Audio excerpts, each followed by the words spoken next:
Bonjour à tous, bonjour Héloïse. Bonjour Cécile. Bienvenue dans Belle Lurette, l'émission qui dépoussière l'actualité. Que s'est-il passé le 6 juin dans l'histoire? Quels ont été les titres marquants de l'actualité? Rendez-vous tout de suite pour notre édition spéciale du 6 juin 1944 pour un des plus grands jours de l'histoire. Oui, nous allons retrouver tout de suite nos reporters en direct de la plage de Normandie puisque cette nuit, à 6h30 du matin, 150 000 soldats américains ont débarqué sur cette plage même dans l'unique but de neutraliser l'Allemagne nazie. Qui sont ces 150 000 soldats? D'où viennent-ils? Pourquoi avoir choisi les côtes de Normandie? C'est tout de suite dans notre édition spéciale du Grand Débarquement. Tout de suite, nous retrouvons Elisa Préjean, notre reporter en direct de Colleville-sur-Mer, une des plages directement impactées par le débarquement de ce matin. Oui, Elisa, décrivez-nous la situation. Que se passe-t-il exactement autour de vous ? Oui, je me trouve actuellement à plusieurs mètres de la plage. Ce que je peux vous dire pour le moment, c'est que c'est un véritable carnage, c'est une véritable boucherie. Les Alliés ont débarqué déjà depuis plusieurs heures. Ils essayent tant bien que mal de repousser l'armée allemande. Il y a encore quelques instants, un obus a éclaté à plusieurs mètres de moi, donc je ne suis pas totalement en sécurité pour le moment. Putain, un autre obus vient d'éclater. Je vais essayer de changer de position, de me mettre en sécurité et je reviens vers vous tout à l'heure. Merci Elisa, surtout soyez prudente, on vous retrouve plus tard pour plus d'informations. Tout de suite, direction Berlin avec notre reporter Ambrine Ziani. Ambrine, bonjour, on imagine que l'ambiance est très tendue là où vous êtes. Racontez-nous un peu qu'est-ce qui s'y passe. Alors écoutez, c'est Louis, c'est à 6h35 que la radio de Berlin a annoncé que des soldats américains venaient de débarquer très tôt ce matin sur les côtes en Normandie. Pour autant, ici, les Allemands ne croient pas à un débarquement massif en Normandie. Alors hier soir, Adolf Hitler a reçu des invités qui venaient de très loin. Il s'est endormi aux alentours de 4h du matin. Alors on a vraiment du mal à s'imaginer qu'à l'heure où on se parle, Adolf Hitler ne soit pas dans une panique sans nom. Alors justement, je me trouve devant ces appartements. Personne de son entourage n'a encore jugé utile de le réveiller. D'ailleurs, aucune unité allemande n'a encore été déployée dans cette opération. Donc pour que ce soit bien clair, Ambrine, pour les gens qui nous regardent, pour l'instant, l'état-major n'a déployé aucun renfort. C'est bien ça, donc y a-t-il un plan d'attaque? Qu'est-ce qui est prévu? Alors en réalité, certains disent qu'il s'agirait d'une tromperie des Alliés pour attirer les soldats allemands au mauvais endroit.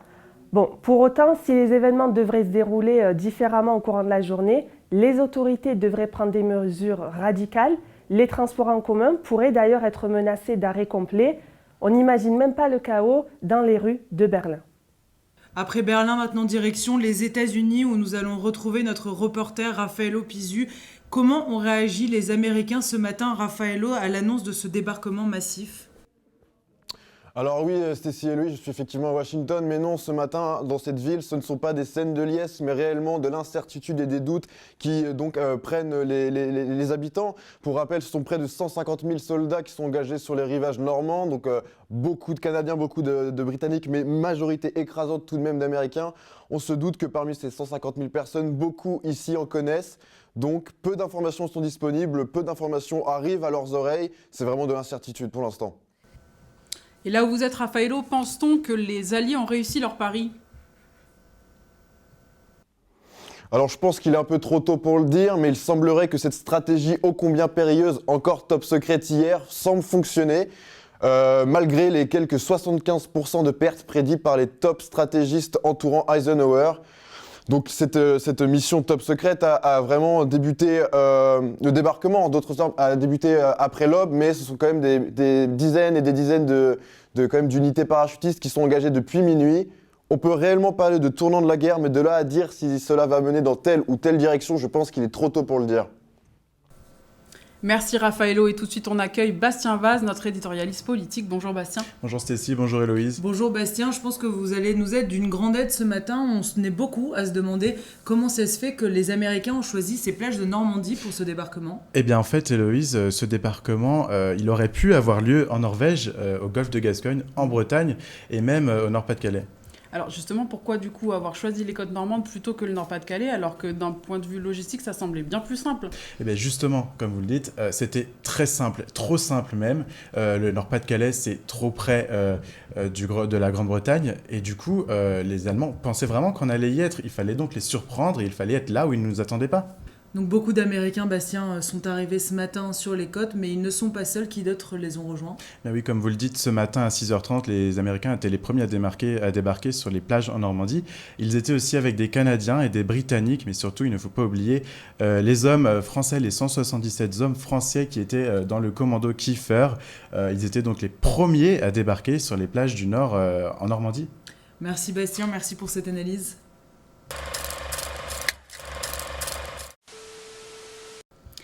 On retrouve tout de suite notre reporter Elisa Préjean en direct de Colleville-sur-Mer. Elisa, qu'en est-il de la situation? Oui, je vous retrouve plusieurs heures après le débarquement. La situation semble s'être calmée. Les forces alliées ont réussi à repousser l'armée allemande. J'ai réussi à croiser une troupe de soldats américains. Et d'ailleurs, l'un d'entre eux a bien voulu nous parler. Il s'appelle Richard. Bonjour Richard. Bonjour. Comment allez-vous? Comment vous vous sentez? Ça va. Nous avons essuyé.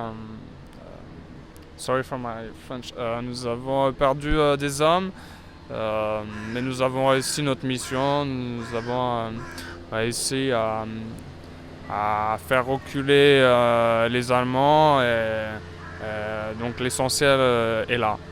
Et du coup, qu'est-ce qui va se passer ensuite? Quelle est la suite des événements? Qu'est-ce que vous avez prévu? Ce n'était que le début de notre mission. Maintenant, il faut passer à l'étape suivante, s'occuper de nos blessés. Et voilà, justement, je vais partir m'occuper de nos blessés. Merci à vous. Merci beaucoup, Richard. Merci beaucoup Elisa, surtout restez à l'abri, faites bien attention à vous, on vous retrouvera plus tard. Et on retrouve tout de suite Naomi. Bonjour Naomi, qui va nous expliquer comment identifier ses alliés. Alors, dans des moments si tendus, Naomi, il est important de savoir reconnaître ses alliés. Oui, c'est vrai que toute confusion pourrait être fatale. Alors, Naomi Barki, vous avez habillé des soldats pendant plusieurs années. Dites-moi, quelles sont les particularités de ces uniformes? Comment pouvons-nous les reconnaître? Bonjour. Alors la première chose qu'il faut dire aux téléspectateurs, c'est que chaque uniforme a ses spécificités, chaque uniforme est différent. Bien sûr, il y a des éléments qui vont différencier les uniformes qui sont évidents, comme les symboles par exemple. Si vous voyez une croix gammée, il s'agit évidemment d'un Allemand et donc d'un ennemi. Mais pour les alliés, c'est toujours un peu plus compliqué de les différencier. Par exemple, vous voyez ici derrière moi, il s'agit d'un soldat britannique. Et pour les différencier par exemple des soldats américains, on peut regarder leurs casques, c'est des casques aplatis qui peuvent ou pas porter un filet de camouflage. Et il y a aussi le ton des uniformes qui va être plutôt kaki. D'accord. Pour les Américains, peut-être quelque chose de particulier? Alors pour les Américains, vous voyez, il y a une différence de ton, c'est très clair. C'est plutôt dans les tons moutarde. Et il y a aussi la différence dans le casque. Le casque va être plus arrondi, moins aplati que pour les Britanniques. Merci beaucoup Naomi pour toutes ces précisions, on y fera attention.